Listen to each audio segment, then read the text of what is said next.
अस्सलाम वालेकुम फ्रेंड्स, कैसे हैं सब लोग। उम्मीद करती हूँ आप बिल्कुल ठीक ठाक होंगे। मैं भी आप लोगों की दुआओं से बिल्कुल ठीक ठाक हूँ। तो फ्रेंड्स चलिए करते हैं आज के व्लॉग का आगाज़। जैसा कि आप देख रहे हैं कि मैं आई हूँ आज दरिया पे। दरिया दिखाओ बेटा, किधर है तुम्हारा मुँह। व्लॉग बना रहा है, पता ही कहाँ खोया हुआ है।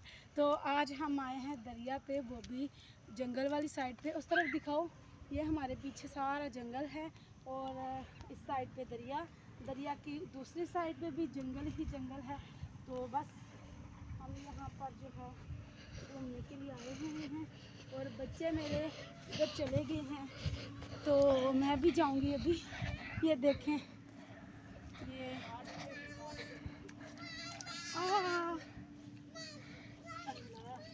ये शहद है, वो नरम है, पता नहीं क्यों क्या से। तो ये देखें पीछे रेत, और इतना मज़ा आ रहा है ना चल चल के। ओए ना, तो कपड़े गिले हो जाने ना जाने। एक मेरे शोहर जो है ना, वो बहुत तंग कर रहे हैं बच्चों को।